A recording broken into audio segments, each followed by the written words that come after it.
Creemos que es parte de la naturaleza humana el placer por explorar, por ser curiosos. Creemos que la ciencia no sabe de su deuda con la imaginación. Los únicos límites existentes son los que uno se pone a sí mismo. Existe una cosa maravillosa, un secreto. Todo comienza por fijarse un objetivo e ir tras él. Creemos que podemos hacer una diferencia, y si se cree, todo es posible. Nuestro único desafío es decidir cuán lejos queremos llegar. Comenzamos en 1985 desarrollando implantes y prótesis médicas. Desde entonces, hemos tratado de encontrar la manera de ayudar a los médicos a resolver sus problemas. Ayudar a las personas a recuperar su sonrisa. Nos gusta trabajar en equipo. Enseñamos lo que sabemos. Compartimos con el mundo lo que tenemos. Pasión, compromiso, futuro. El trabajo es parte de nuestra vida. Queremos verte sin límites en absoluto. Existe una cosa maravillosa, un secreto. El secreto del éxito es hacer funcionar las máquinas más perfectas que existen. Las personas.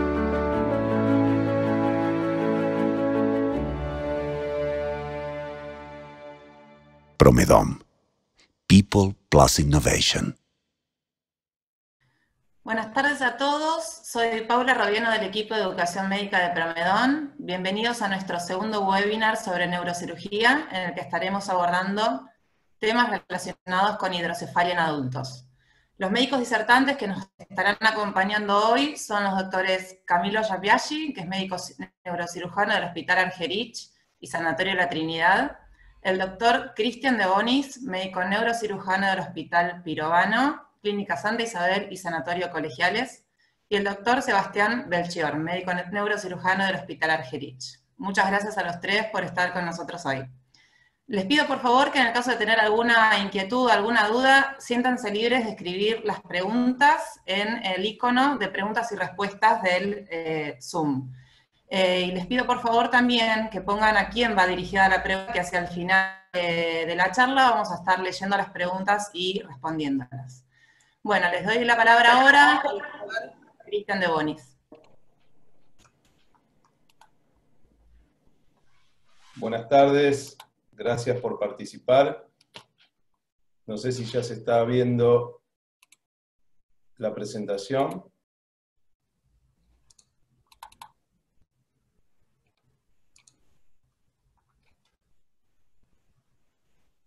¿Están viendo la introducción?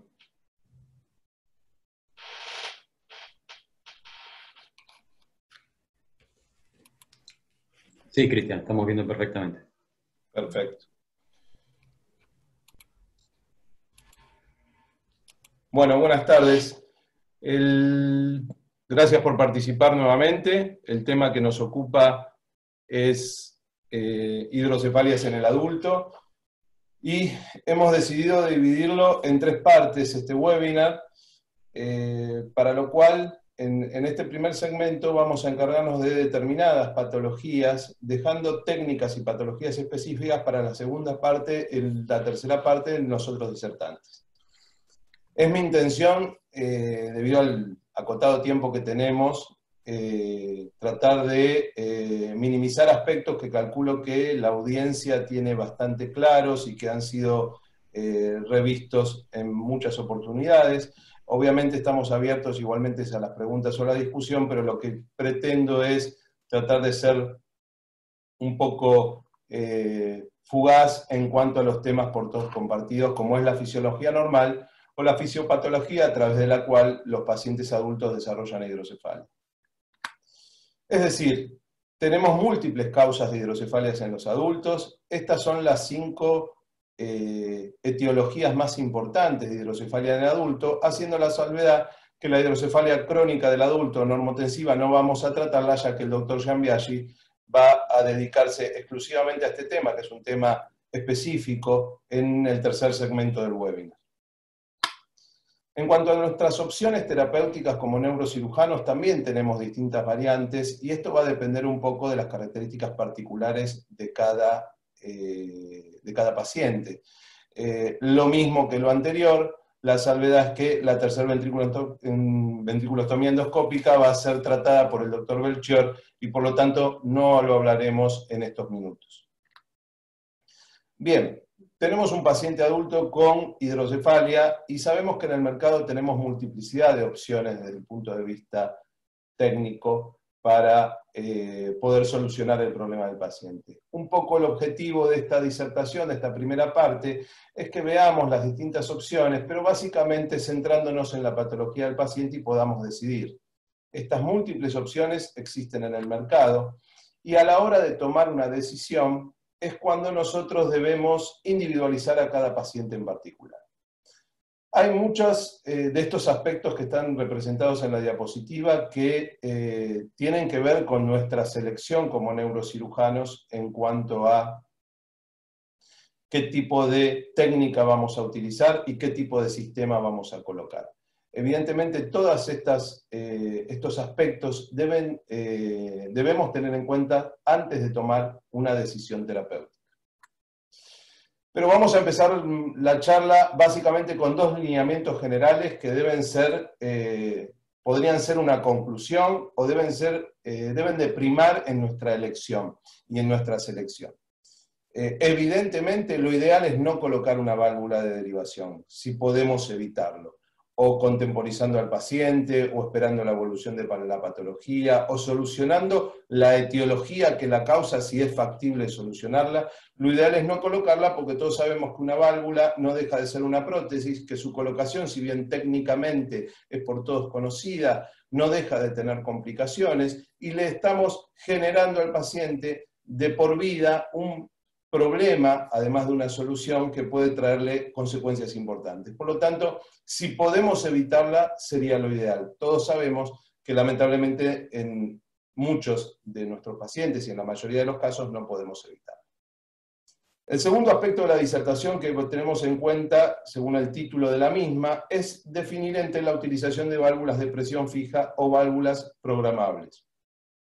Evidentemente la tecnología llegó para quedarse, y está en toda la bibliografía y ya está demostrado que las válvulas programables son técnicamente mejores y nos permiten disminuir significativamente la incidencia tanto de reoperaciones por disfunción del shunt, por sobredrenaje, por colecciones subdurales. Es decir, no está en discusión, las válvulas programables son mejores que las válvulas de presión fija, como las válvulas con sistema antigravitacional son mejores que las que no lo tienen.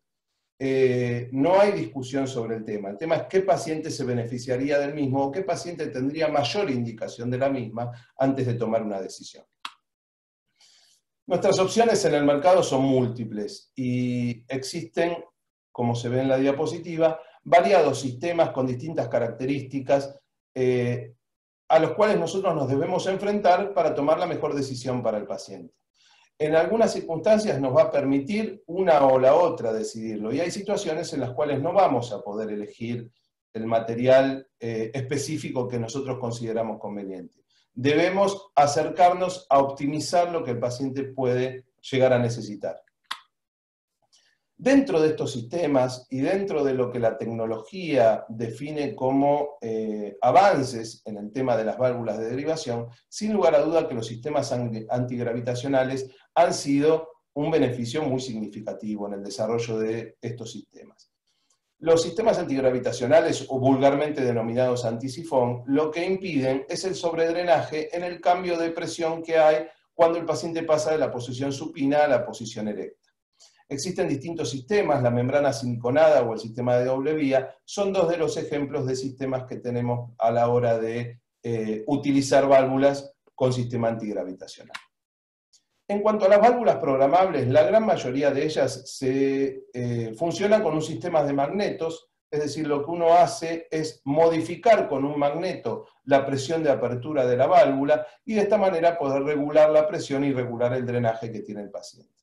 Estas imágenes nos están mostrando simplemente un ejemplo. Hay tres grandes marcas, por así llamarlas, de válvulas programables. Realmente los tres sistemas son adecuados, las tres válvulas programables que están en el mercado son de buena calidad y técnicamente ninguna tiene ningún problema. Existen variantes dentro de las mismas, pero realmente no quiero por una cuestión de propaganda mencionar nombres propios en particular, pero realmente los sistemas que tenemos disponibles en el mercado son muy buenos con sus variantes. La gran mayoría de las válvulas programables tienen estos aparatos que básicamente lo que hacen son, esto se coloca sobre el paciente, sobre el cuero cabelludo, donde está la válvula, nos permite este medidor ver en qué presión está, y con un magneto se corre y se modifica la presión de apertura de la válvula. Realmente la reprogramación de las válvulas y la recalibración es técnicamente muy sencillo,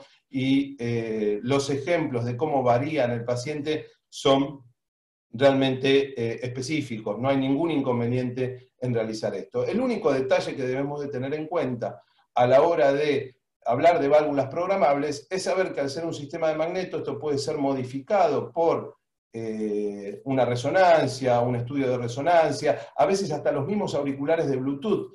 Hay algunos que tienen muy potentes magnetos y pueden llegar a modificar la presión del paciente. Hay que tenerlo en cuenta a la hora de que nuestros pacientes sean sometidos a estudios o nos pregunten por determinado aparato.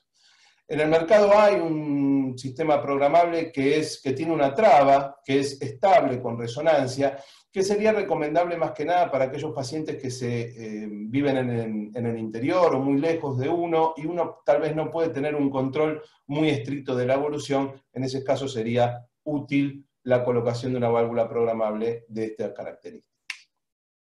Esto es una estadística no nuestra, es una estadística de la literatura. Fíjense que no está mencionado el tema de la hidrocefalia tumoral, pero es un poco para que veamos las principales causas de hidrocefalia en el adulto, que son, como veremos, todas causas secundarias. Trataremos de ejemplificar cada una de ellas en un tiempo prudente para no excedernos con el lapso de tiempo que tenemos. La hidrocefalia postraumática, todos lo hemos tenido, hay distintos tipos de pacientes, algunos que evolucionan muy torpidamente y lentamente y uno los ve en el consultorio y a veces los confunde con un síndrome postconmocional, y otros pacientes que desarrollan la hidrocefalia a los pocos días en terapia intensiva, en los traumatismos más que nada graves. Para ejemplificar simplemente, un paciente, un traumatismo de cráneo, una contusión frontal con hemoventrículo, y fíjense el desarrollo posterior de hidrocefalia a los pocos días. Otro ejemplo, un traumatismo craneofacial con una fractura de senos, un neumoencéfalo pequeño que nos habla de que hay alguna disrupción en la base del cráneo, que evoluciona muy bien a los pocos días, y a los 3 días le pusimos el alta neuroquirúrgica, un mínimo hemoventrículo, y fue operado por cirugía maxilofacial. Al operarlo cirugía maxilofacial pasó esto: la remoción o el movimiento de alguna de las estructuras óseas de la base del cráneo generó un neumoencéfalo a tensión, una fístula de líquido cefalorraquídeo, que motivó, una cirugía. Esta es la tomografía postquirúrgica inmediata, como lo notarán por la colección de sangre epidural. Esto es el primer día posoperatorio. Lo que hicimos fue un tapizado y un tratamiento de la fístula y tratamiento del seno en el posoperatorio, logrando cohibir la fístula y evitar el neumoencéfalo. Pero el paciente desarrolla, a las pocas semanas, ya de alta, tanto por cirugía maxilofacial como nosotros por consultorios externos, una hidrocefalia comunicante que fue tratada con un sistema de presión media.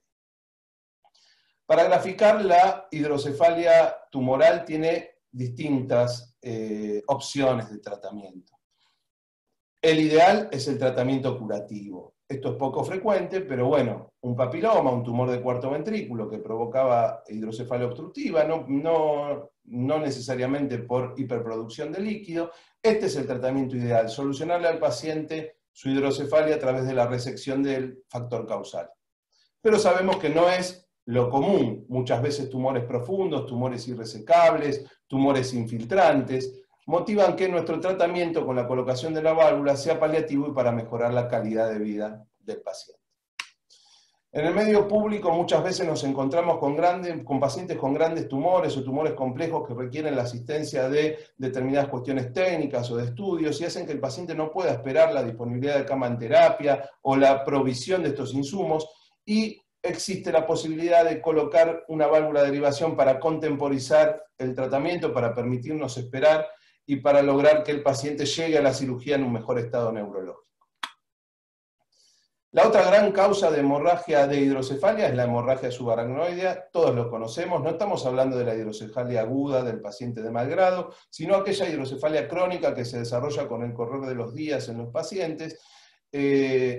La etiología y la fisiopatología de la misma es esta. Hay muchos estudios que se están realizando hoy en día para tratar de estudiar el porqué y cómo tratar de disminuirlo. Simplemente aquí en el gráfico, para tenerlos actualizados, el tenacin C es una proteína de la matriz celular que aumenta en la hemorragia subaracnoidea, y está probado que el cilostazol, que es un vasodilatador antiinflamatorio que se utiliza para disminuir el vasospasmo sintomático, ha demostrado disminuir la incidencia de hidrocefalia poshemorragia.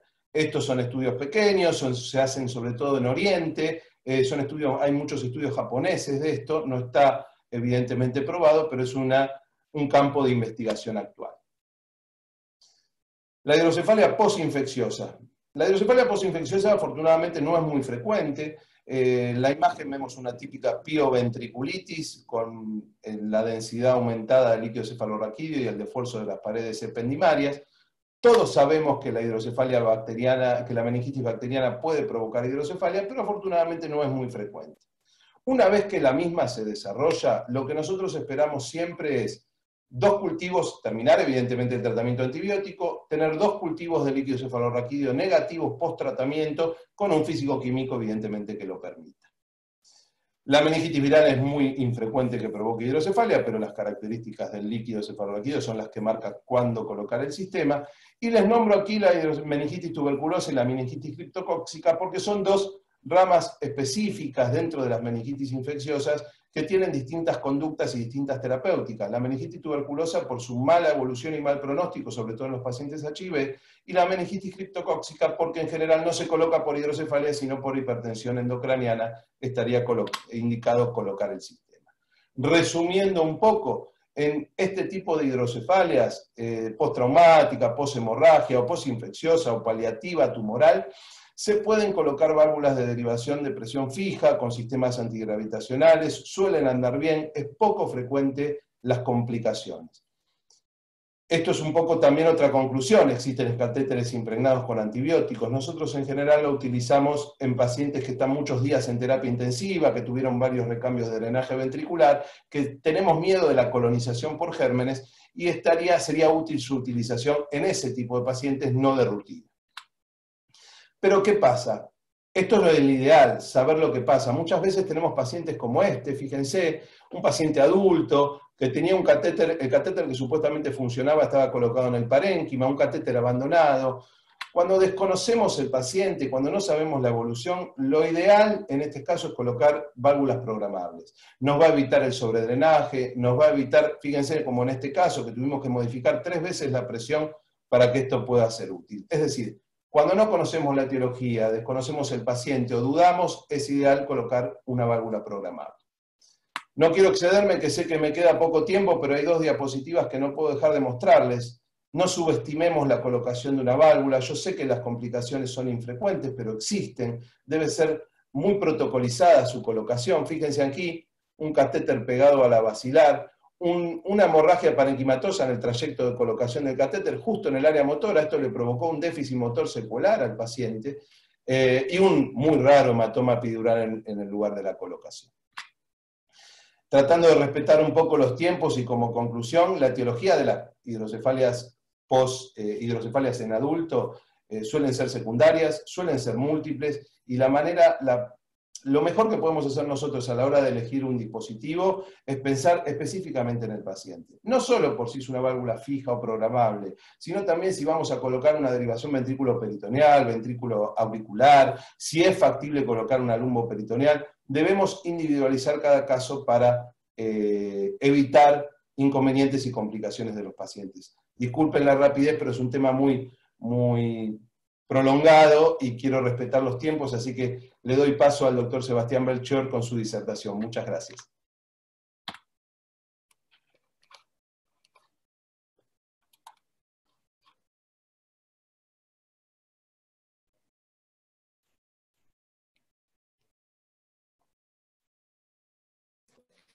Gracias, Cristian. Buenas tardes a todos.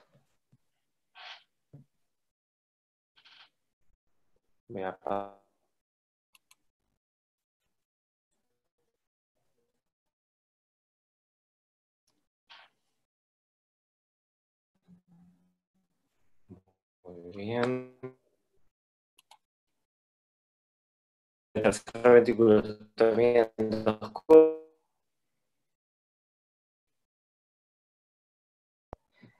A modo de introducción, consideramos la tercera ventriculostomía como un procedimiento mínimamente invasivo, y fue el doctor Mixter en 1923 el pionero, digamos, junto con Dandy también, en realizar la primera ventriculostomía y punción del piso del tercer ventrículo para realizar este procedimiento tratando una hidrocefalia. Es el tratamiento de dirección para las hidrocefalias obstructivas, y implica la realización de una ostomía, una comunicación del piso del tercer ventrículo con las cisternas prepontinas, permitiendo así restablecer el flujo del líquido cefalorraquídeo a través del ventrículo hacia las cisternas. De acuerdo con la literatura actual, vamos a agrupar las indicaciones de acuerdo a la tasa de éxito, siendo el primer grupo con una tasa alta de éxito mayor al 75%, la estenosis de acueducto adquirida, y, como dijo Cristian, la hidrocefalia causada por tumores, específicamente de región pineal o tumores tectales. Con un nivel de tasa intermedia entre el 50 y 75%, vamos a encontrar las estenosis de acueducto congénita, el quiste aracnoideo de Dandy-Walker, válvulas previas en pacientes con mielomeningocele, o disfunciones valvulares recurrentes. Y ya con una menor tasa de éxito, menor al 50%, vamos a tener las hidrocefalias post-hemorragia, post-infección o por mielomeningocele también. Para iniciarnos en este procedimiento, en esta técnica, es muy importante que tengamos manejo y tengamos en cuenta, digamos, toda la anatomía intraventricular, ¿sí? A nivel del ventrículo lateral y del tercer ventrículo. Entonces hay ciertas estructuras que dentro del ventrículo lateral tenemos que tener en cuenta y nos van a guiar durante el procedimiento, ¿sí? En el ventrículo lateral, como vamos a ver después en una cirugía, el foramen de Monro, plexo coroideo, venas tálamo septal y tálamo estriada, ¿sí? La anatomía va a ir cambiando de paciente a paciente y podemos encontrar distintas variantes. Y a nivel del tercer ventrículo, tenemos que localizar los cuerpos mamilares, la impronta de la basilar, el tuber cinereum o el piso, digamos, per se, el infundíbulo hipofisario y el receso óptico. Y lo vemos en distintos tipos de anatomía. Una breve reseña de la técnica, ¿sí? Porque después lo vamos a ver ahora en una cirugía. Vamos a colocar al paciente con una posición de cúbito dorsal, con la cabeza ligeramente flexionada. El sitio de entrada en general es punto de coger derecho, ¿sí? Pero esto puede variar de acuerdo a cada caso, para que tengamos, y es muy importante en la planificación previa, para poder tener un ingreso desde el ventrículo lateral hasta el tercer ventrículo sin lesionar el foramen de Monro. Bueno, a través de un orificio de trépano, realizamos una apertura dural, digamos, preferentemente en cruz o con un flap para poder realizar un cierre y evitar la fístula. Coagulamos la corteza y realizamos la punción ventricular con endoscopio rígido. En el caso de contar con ello, es preferible utilizar algún tipo de vaina, tipo las vainas Pilioway, como para poder, si hay que retirar el endoscopio, no lesionar la corteza. Es importante la conexión en uno de los canales de trabajo con el sistema de irrigación con un goteo de Ringer lactato a temperatura corporal, previamente realizando un purgado de la guía para evitar burbujas que pueden molestar en la visión durante la cirugía. Y una vez que accedemos al ventrículo lateral, como les decía, identificar las estructuras anatómicas, el plexo coroideo, venas tálamo-trabecio y septal y el foramen, como para guiarnos. Continuamos con la navegación a través del foramen de Monro, y a nivel del piso del tercer ventrículo vamos a identificar las estructuras anatómicas descritas, y particularmente el sitio ideal de punción es el triángulo conocido como el triángulo hipófiso mamilar, que está limitado por delante de los cuerpos mamilares y por detrás del infundíbulo hipofisario. La perforación del piso, digamos, idealmente se hace con un catéter de Fogarty de 3 a 5 French. Puede realizarse, digamos, con coagulación o con digamos, un mandril romo, pero lo ideal es hacerlo con el catéter de Fogarty. Y luego ir ampliando el ostoma hasta alcanzar unos 4 o 5 milímetros mediante inflado del balón. Hay que avisar al anestesista que en este momento podemos tener, el paciente puede cursar con una bradicardia. Bien, si bien podemos ya contar con algo de flujo a través de la ostomía, lo que tenemos que, digamos, el procedimiento no termina acá, hay que inspeccionar al nivel de la cisterna peripontina la membrana del Lilliquist, ¿sí? Que cuenta con dos porciones, una porción diencefálica y una mesencefálica, y tenemos que, de encontrar la membrana adherida, tenemos que pasar a perforarla también. Bueno, este es el caso de un paciente de 45 años que viene a la consulta traído por sus padres, con una historia de bradypsiquia y alteraciones neurocognitivas en los últimos años, pero el motivo de la consulta particularmente es por alteraciones en esfínteres en las últimas semanas. Notamos una hidrocefalia marcada a nivel de ventrículos laterales y de tercer ventrículo, con un poco de edema transependimario, los ventrículos dismórficos, o sea, bien. Y uno de los estudios, una de las fases importantes para pedir en resonancia es el contraste de fase o la dinámica de flujo, donde en esta primera resonancia vemos una falta de pasaje de flujo a nivel del acueducto de Silvio. Un informe donde se detalla que no había nada de pasaje de flujo. Bien, esta es la cirugía de este paciente. Ingresando al ventrículo lateral, entonces vamos a tener la anatomía, les decía, foramen de Monro,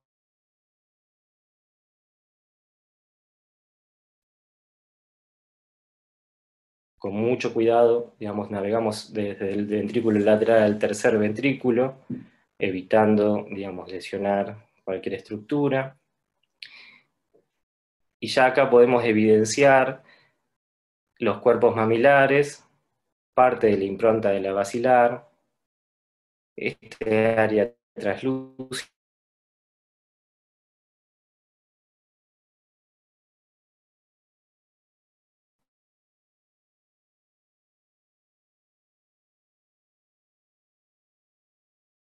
pero lo ideal es iniciarlo con el catéter de Fogarty con la maniobra Romas.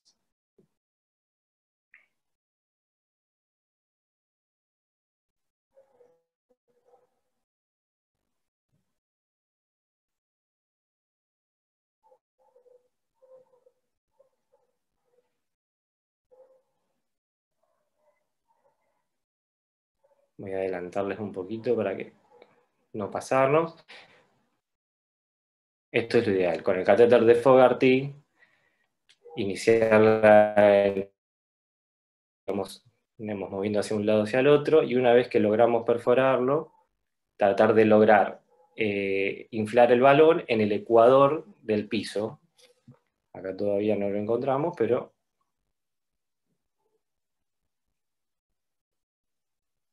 una vez que logramos encontrar ese ecuador, jugamos un poco con ese inflado y desinflado. Voy a adelantar un poquito ahí. Hasta lograr una ostomía, digamos, ampliarla a unos 5 milímetros aproximadamente.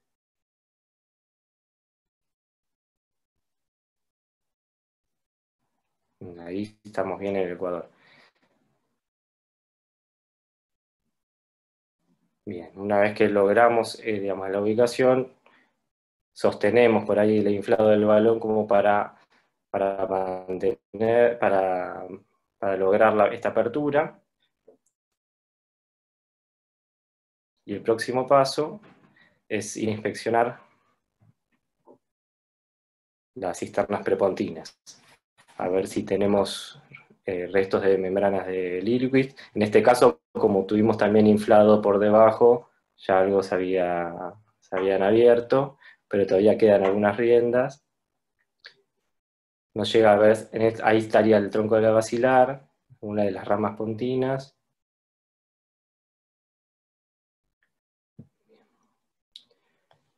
Procedemos a un inflado como para liberar el resto del Lilliput. Observen el flujo de líquido que ya se observa. Y una vez terminado, digamos, el inflado, digamos, en las cisternas, volvemos a inspeccionar y podemos dar ya por terminado el procedimiento. Es importante en la salida, digamos, evidenciar que no hayamos provocado ningún daño al entrar con el endoscopio.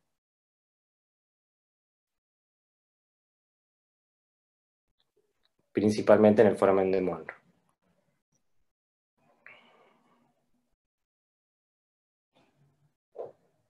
Entonces nos retiramos lentamente.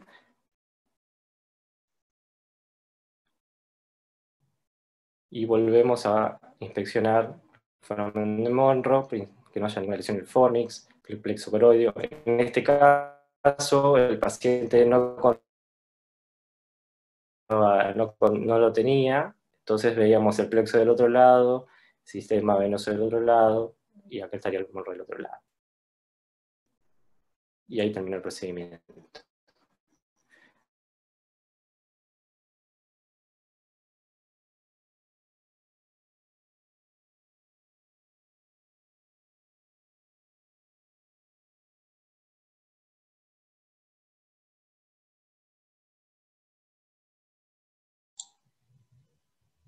Sebastián, ¿estás ahí?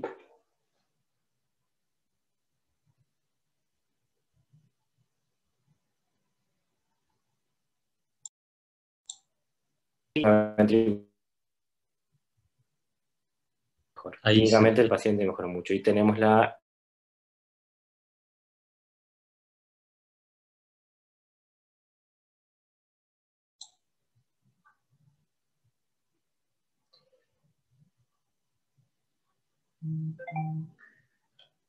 Bueno, Pablo, le damos entonces la palabra al doctor Camilo Giambiasi.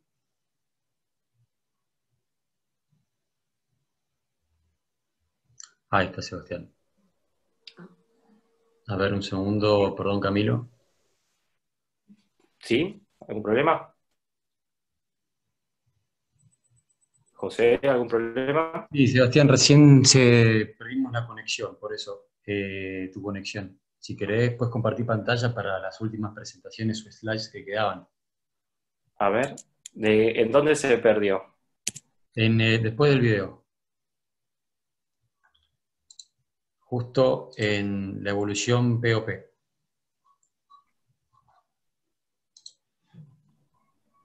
A ver.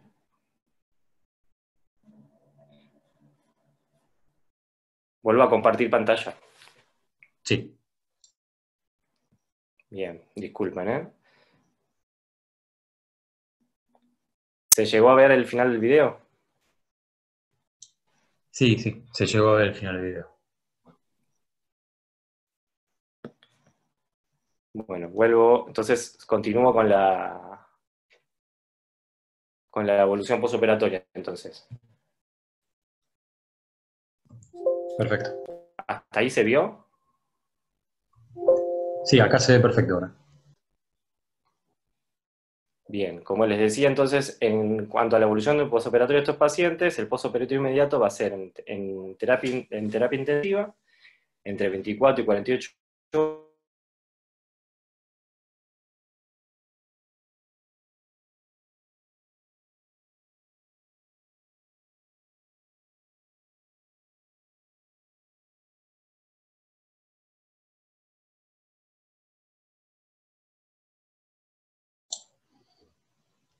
La evolución clínica es mucho más importante y predictor, digamos, del éxito que el tamaño de los ventrículos.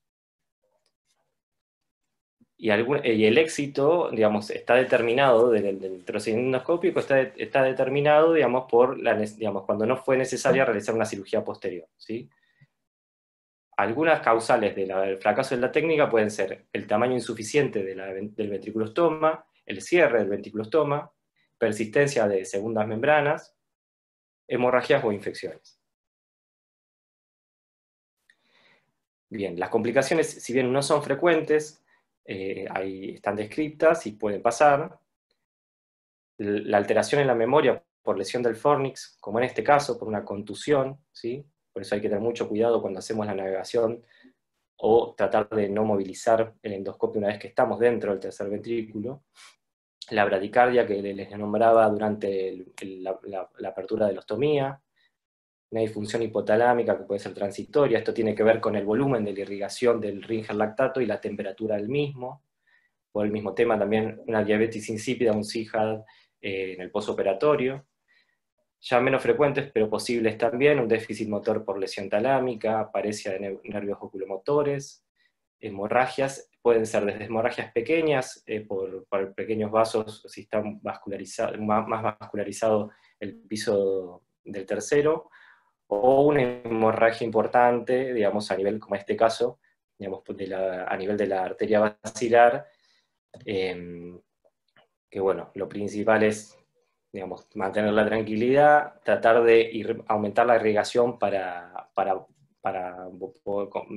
poder mantener la visibilidad, y en lo posible, si podemos ver, inflar el balón y comprimir por unos minutos para lograr la hemostasia. Si no logramos visibilidad, lo que se recomienda es retirar el endoscopio y dejar un drenaje ventricular externo y retirar el endoscopio. Ya menos frecuentes, pero descritos también, el higroma, el hematoma subdural, neumoencéfalo, convulsiones, fístula del líquido cefalorraquídeo e infecciones. Como conclusión, la tercer ventriculostomía es una técnica importante dentro de las herramientas para el manejo de hidrocefaloobstructiva. Cada paciente debe ser evaluado individualmente, teniendo en cuenta su etiología, presentación clínica y las posibilidades de éxito de la técnica en cada caso en particular, ¿sí? Es un procedimiento de baja morbimortalidad y la mayoría de estas complicaciones pueden evitarse. Se constituye una técnica excelente como alternativa para prevenir la hipertensión de un sistema valvular, y tal vez sea la técnica de primera elección para el tratamiento de hidrocefalias obstructivas. Les dejo la bibliografía.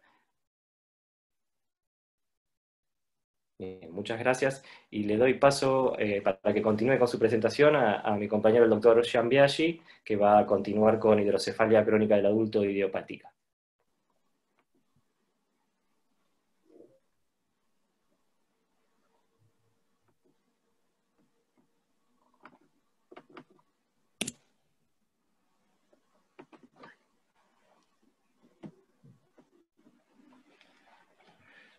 Bueno, no sé si me escuchan, agradezco al auditorio y a Promedón la oportunidad de participar en este evento, y vamos a hablar de un tema muy controvertido.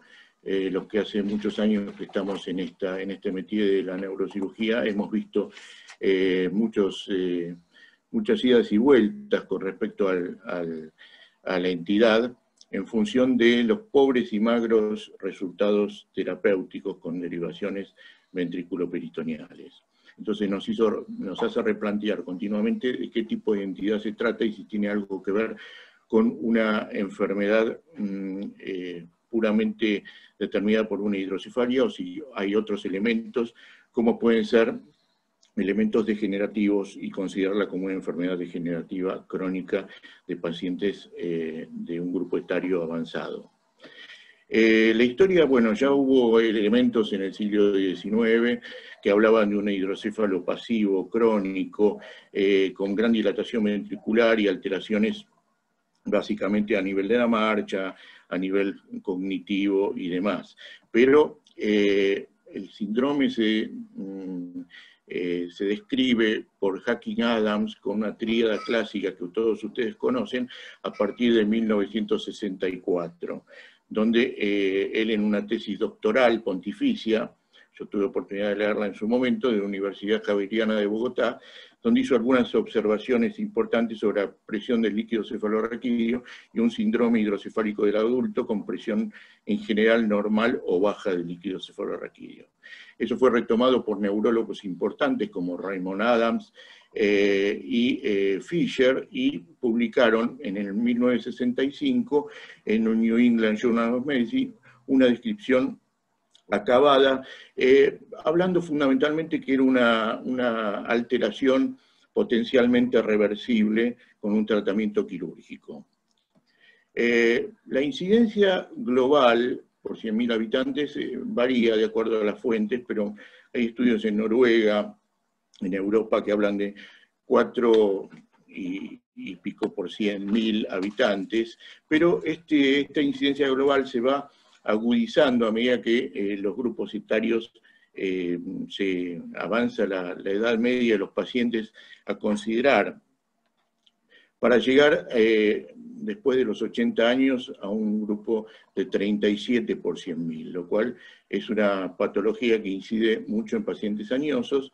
La tríada clásica que habíamos hablado básicamente son trastornos en la marcha, incontinencia urinaria y alteraciones cognitivas y conductuales.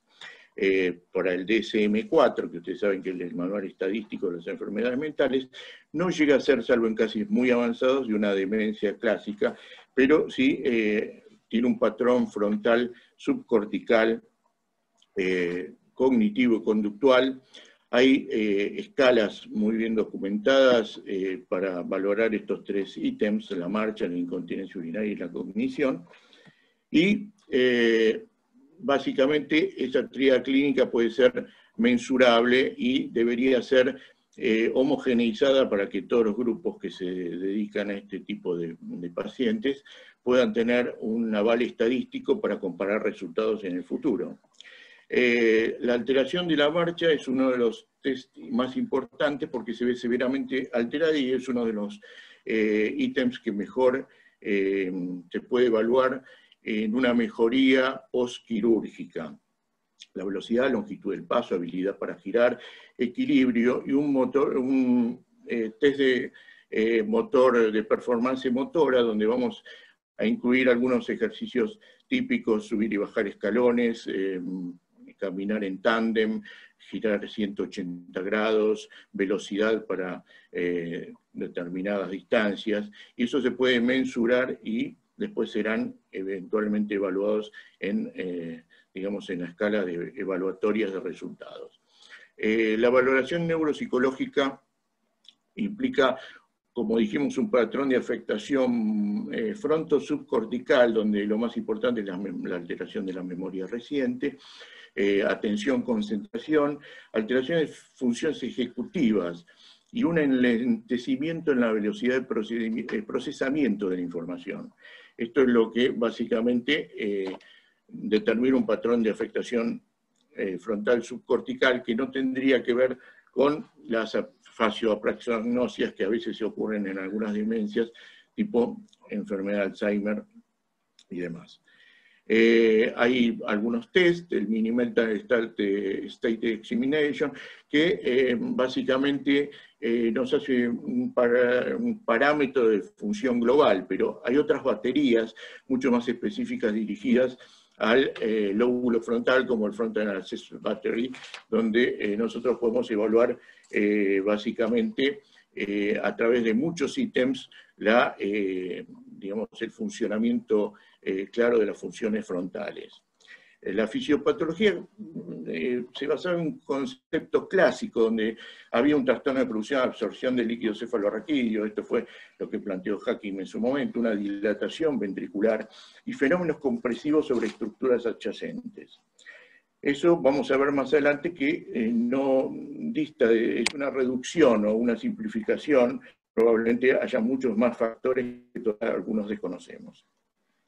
Las pruebas diagnósticas, bueno, todos también los que han estado en la especialidad saben que se habló mucho de la punción lumbar, TAP test, test de infusión, donde básicamente se mide la resistencia al outflow o el flujo, la resistencia al flujo a través de una infusión licuórica dentro del saco tecal, y la reactividad del flujo cerebral a la acetazolamida por SPECT, que es uno de los elementos más importantes, pero muy difícil de que se pueda utilizar en el medio nuestro. La cisternografía radioisotópica, que fue mencionada, pero que con el tiempo fue cayendo en descrédito y en desuso, y una tasa elevada de flujo acueductal, que sería un punto de corte 33 milímetros por minuto. Eso tampoco tiene un valor predictivo absoluto. Quizás los test más predictivos en cuanto a pronóstico es la punción lumbar y el test de infusión de líquido cefalorraquídeo. Por supuesto, lo que hablábamos de la reactividad del flujo también es importante, pero es un test que se utiliza poco en nuestro medio. Las terapéuticas han logrado una mejoría generalmente parcial y transitoria, con una alta tasa de complicaciones. Como decía nuestro amigo De Bonis, siempre es mejor no colocar una válvula que colocarla, y si es necesario, únicamente en un caso imprescindible o donde haya alguna evaluación de riesgo-beneficio en función de que haya una mejoría. La dependencia funcional en el seguimiento a largo plazo, sobre todo en los pacientes más añosos, es importante. Esto implica que el paciente va a ser dependiente de terceras personas y que no se va a autovaler en su vida diaria en general, sobre todo con el curso crónico de la enfermedad. La hidrocefalia crónica de adulto difiere básicamente de la idiopática de la secundaria. La secundaria la explicó muy bien el doctor De Bonis con referencia a algunos trastornos que pueden determinarla, como cuadros meningios, hemorragia subaracnoidea, meningitis, traumatismo de cráneo y demás. Con respecto a la idiopática del adulto, tenemos una reducción de la respuesta con respecto a la secundaria. Hay una incidencia mucho menor de respuestas positivas en la hemorragia crónica de adulto idiopática. Hay muy pocos estudios de seguimiento más allá del primer año por varios motivos. Una de ellas es la pérdida de pacientes dado a la comorbilidad y el grupo etario. Y no existe un consenso sobre los factores predictivos, salvo esos dos que mencioné, como puede ser el test de infusión o el cambio del flujo al test de la infusión de acetazolamida con el SPECT. Entonces esto nos hace replantear muchas cosas. ¿Estaremos enfocando bien en cuanto a la fisiopatología de la enfermedad o habrá algunos elementos nuevos? Bueno, ha habido una evolución en cuanto al concepto fisiopatológico. Eso se ve claramente que hay tres líneas fundamentalmente de trabajo con respecto a la fisiopatología, el concepto actual en cuanto a que hay un fenómeno compresivo de fibras nerviosas subcorticales periventriculares, pero no solamente periventriculares, afectan también a haces frontoreticulares o frontoestriados, y no necesariamente hace que pasen cerca del ventrículo. La disminución del flujo sanguíneo cerebral y la reducción del cambio licuórico, lo cual tendría aparejado un aumento de elementos neurotóxicos y deleterios a nivel del líquido cefalorraquídeo. La compresión de las fibras nerviosas que hablábamos, básicamente, puede ser reversible o irreversible en determinados momentos cuando esto se hace crónico. La irreversible habla de una desmielinización y pérdida de integridad axonal. Y se ha visto a través de la resonancia magnética algunas secuencias de difusión que permiten ver claramente la indemnidad de estos haces o la ruptura de fibras axónicas y los cambios desmielinizantes a ese nivel.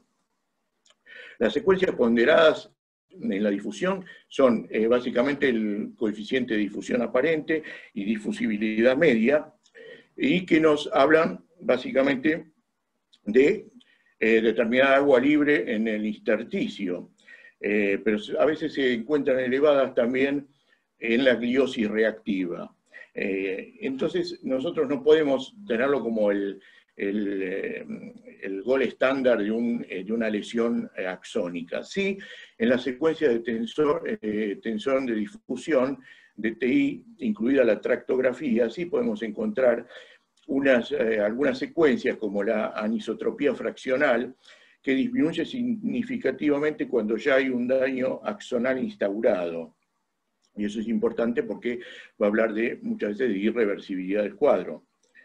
La compresión de tractos, básicamente tractos piramidal, circuitos córticos subcorticales, como habíamos hablado, frontoestriatales y frontorreticulares, y una afectación de fibras profundas del fascículo longitudinal superior.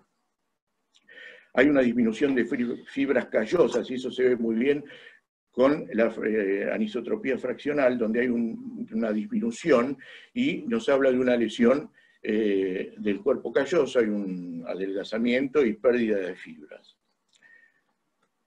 La disminución del flujo sanguíneo, básicamente sabemos que hay una disminución global del 20 a 30% con respecto a la población normal. Hay un gradiente que va de sustancia cortical al ventrículo, una afectación de sustancia blanca subcortical a 1 centímetro de la pared ventricular, y esto habla un poco de ese territorio de frontera vascular entre el sistema arterial profundo y el sistema cortical.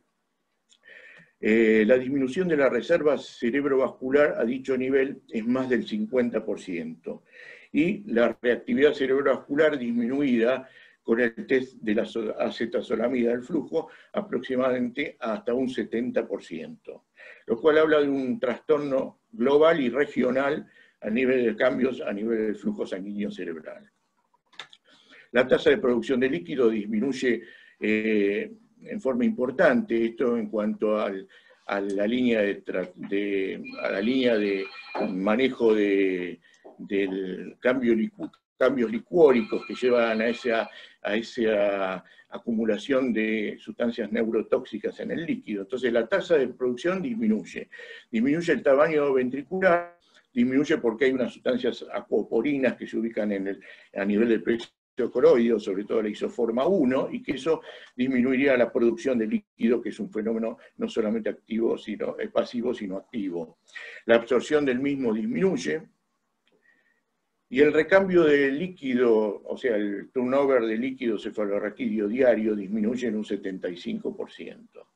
Eso obviamente trae aparejado que se acumulen sobre todo macromoléculas, muchas de ellas tóxicas, dentro del sistema nervioso central, a nivel intersticial y a nivel del líquido cefalorraquídeo. No tiene un factor, no existe como factor de aclaramiento de sustancias neurotóxicas.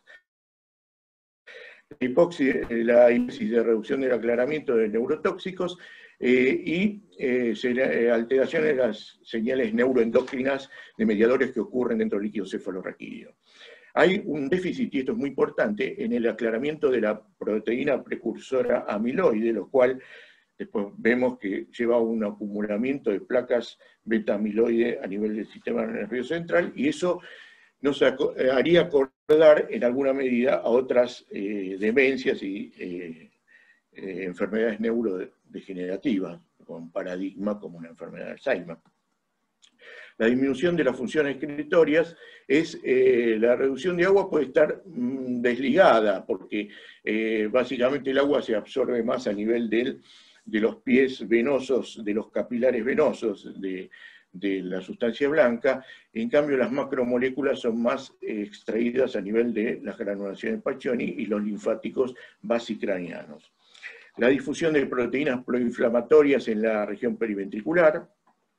Hay una disminución, como dijimos, de aclaramiento de la proteína precursora de amiloide y un aumento de radicales libres. Todos los que han estudiado las cascadas de los deterioros neurológicos en el traumatismo grave del cráneo han escuchado hablar de radicales libres, y esos radicales, cuando se acumulan, tienen un efecto absolutamente deleterio sobre neuronas y células gliales. Y hay un aumento del factor de crecimiento beta que promueve la apoptosis de neuronas y oligodendrocitos. Eso también es importante porque hay una disminución celular a partir de sustancias neurotóxicas. La evolución postoperatoria es bastante desalentadora porque no hay cambios sustantivos, sobre todo en la marcha a nivel del primer año, pero después esto va decayendo. Y a nivel de dependencia en escalas funcionales, encontramos a veces hasta un 70% a nivel de los 3 años y medio de pacientes que ya son dependientes. La mejoría es dudosa o sin cambios, mejoría parcial, normalización y evaluación que debería ser hecha a los 3, 6 meses, 12 meses y a los 3 años. El estado funcional, que también debe ser evaluado para tomar idea cabal de si la terapéutica es eficaz o no para este tipo de procesos.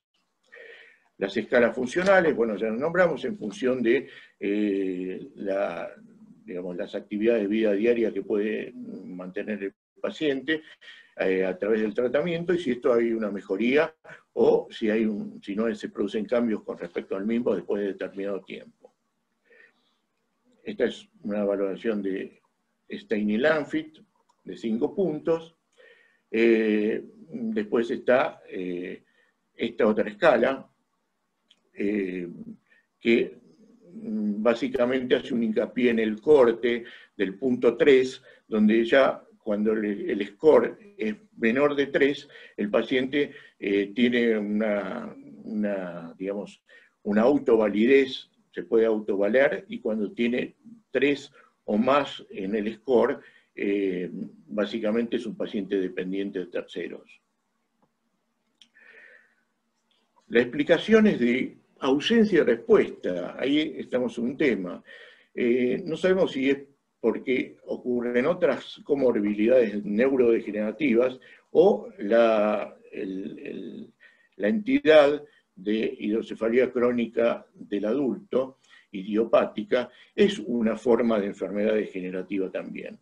El impacto de complicaciones en tratamiento quirúrgico sobre el estado funcional. Tenemos una tasa de complicaciones en este tipo de pacientes muy alta, de las cuales las graves a veces llegan a un 20%.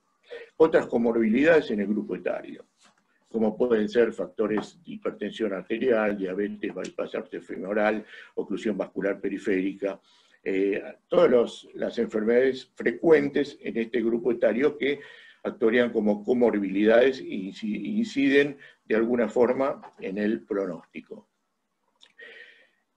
¿Estamos ante una enfermedad neurodegenerativa o simplemente a una dilatación ventricular que provoca fenómenos compresivos? No, por todo lo que hemos planteado deja inferir que sería un mecanismo muy complejo este tipo de procesos y que por eso la acción terapéutica con la derivación ventrículo-peritoneal es de resultados magros y un paciente en seguimientos de 3 años a 4 años solamente van a mejorar, van a mantener los que mejoraron en el primer año, van a mantener una mejoría aceptable en cuanto a la marcha, por supuesto menor que en el primer año, pero las otras funciones van a estar muy deterioradas, incluso van a ser pacientes absolutamente dependientes de terceros. Las consideraciones finales, yo diría, yo empecé en el año 82 esta línea de especialidad, había leído los trabajos de AMS, había un entusiasmo importante con respecto a los beneficios de la terapéutica de derivación ventrículo-peritoneal con respecto a los 3 ítems de la tríada clásica, y que evidentemente esa palabra, esa frase elocuente de demencia reversible no se vio reflejado realmente en el seguimiento a través de los años, y hoy, 60 años después, recientemente fallecido Hakim, notable neurocirujano, no sabemos a ciencia cierta qué es lo que puede mejorar.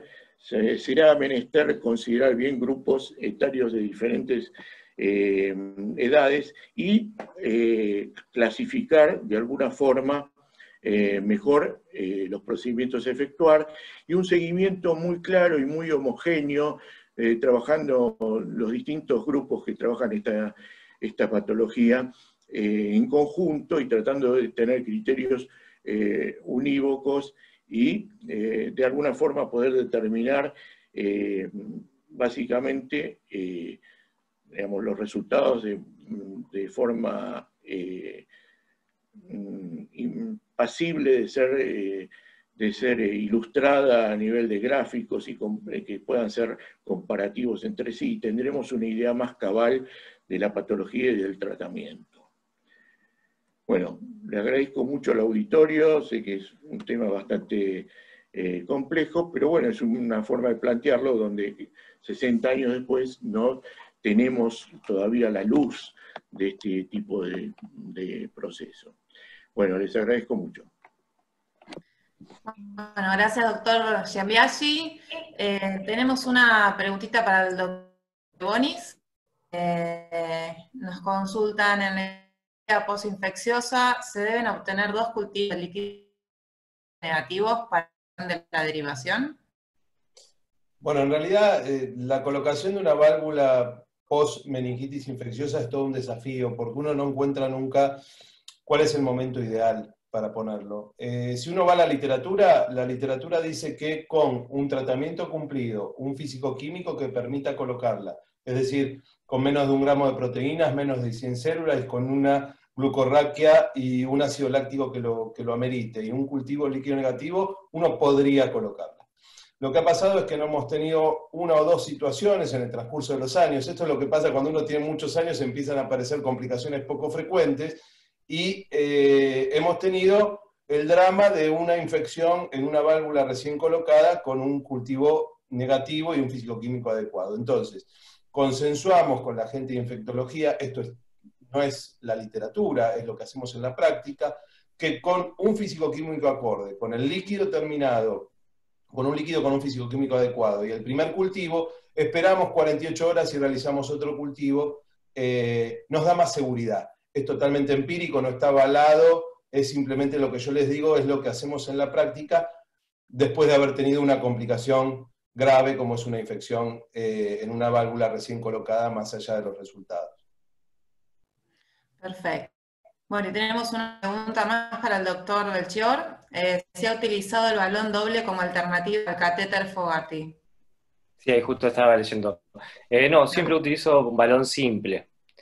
Y otra pregunta que respondí antes era si era frecuente el cierre de la ostomía. En realidad no es frecuente, pero es una de las causas de fracaso que había preguntado Alejandro. Perfecto. Bueno, preguntas porque ya que fueron avanzando, como que algunas cosas se autorrespondieron ya. Bueno, al no haber más preguntas, bueno, muchas gracias a los 3 por haber participado. Gracias. Gracias al doctor Giambiaggi, de Bonis, Belchior. La verdad que estuvo muy buenas las presentaciones, la disertación. Y bueno, espero que también del otro lado que lo puedan aprovechar. Así que bueno, vamos a dar por finalizada la jornada y nos vamos a poder encontrar en la próxima actividad de educación médica que organicemos. Muchas gracias.